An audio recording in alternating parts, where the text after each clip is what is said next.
السلام عليكم ورحمة الله. ازيكم حبايبي؟ عاملين ايه؟ يا رب تكونوا بصحة وبخير، اللهم امين يا رب. زي ما انتم شايفين معايا، انا معايا هنا كبدة فراخ بالشكل ده. انا هعمل لكم كبدة فراخ النهاردة. ناس كتير بتشتكي اللي لما باجي اعمل الكبادة والقوانص بتاعة الفراخ بتبقى معايا زفرة. انا بقى هعملها لكم بطريقة مش هيبقى فيها ريحة الزفرة كأنها، وهتاكلوها نفس الكبدة البقري اللي انتوا بتجيبوها من بره. شايفين انا غسلها؟ اهم حاجه تغسلوها. بيبقى هنا في عروق كلها دم، اهم حاجه العروق اللي هنا كلها تتشال في الغسيل. بس كده.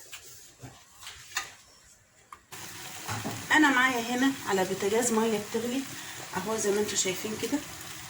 احط بس الميه شويه كده، هحط فيها معلقتين خل اهو. بسم الله الرحمن الرحيم. بس كده. احط الكبده فيها كبادي والقوانص دوبك غلوتين وهطلعهم، هشطفهم بميه تحت الحنفيه، وبعد كده اقطعها واعملها. انا مش هقطعها على طول واعملها، انا عاوزه اشيل منها ريحه الزفاره. انا رغم اللي انا غسلاها كويس، بس لما اجي هعملها يبقى فيها ريحه زفاره. يا دوبك غلوه واحده بس بالميه بالخل، وبعد كده هشطفها تحت الحنفيه وهعملها معاكم. بسم الله الرحمن الرحيم اهو بالشكل ده. انا كده طلعت الكبادي اهي بس. وبالنسبه للقوانص انا سبتها شويه، يعني هي الكبده تاخد 5 دقايق، لكن القنص اسيبها شويه بس عبال ما اشطف الكبده اهي. انا مش هطلعها دلوقتي، هسيبها بس 5 دقايق. انا بس دي ايه، طلعتها يا دوبك الميه قلبت بيها. انا دلوقتي هشطفها بميه ساعه واقطعها. عبال ما اقطعها كل، لان القنصه بتاخد وقت شويه. بس كده انا هروح اشطفها وهرجع اقطعها واوريها لكم.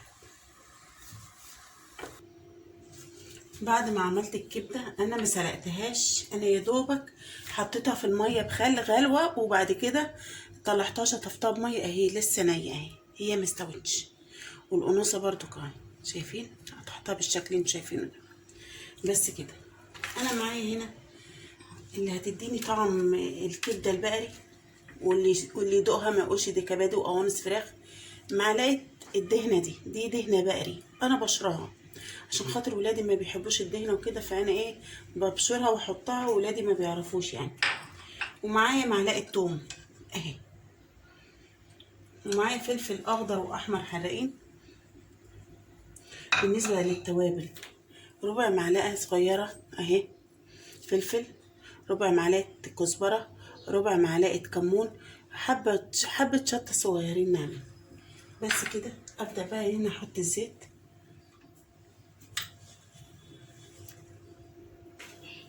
بعد ما حطيت الزيت احط هنا الدهنه.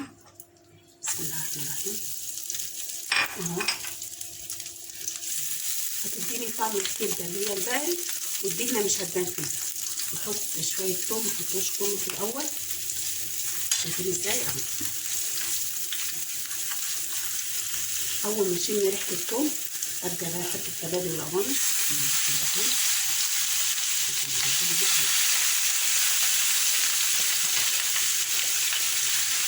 واحط التوابل عليها.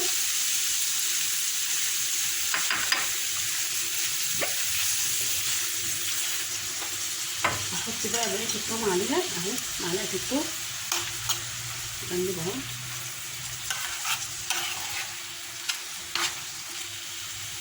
احط ملح،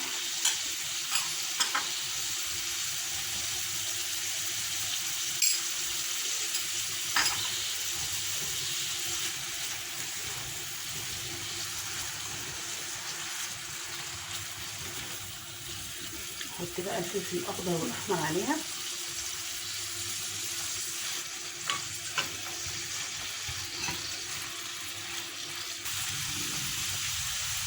اهو شايفين هي كده استوت. انا بقى في ناس بيحط لها خل وفي ناس بيحط لها ليمون، انا بصراحه اولادي ما بيحبوش عليها ولا خل ولا ليمون. انا هكفي على كده. جميله جدا والله، ما هتفرقوها. اعملوها بس بنفس الطريقه اللي انا عملتها، ما تفرقوهاش عن الكبده البقري، كانكم عاملين كبده بقري مش كبادي وقوانص. بس كده. انا هطفي عليها وهغرفها. وبكده ابقى انا كده خلصت الكبده. انا غرفتها معاكم، شايفين الكبده شكلها حلو ازاي؟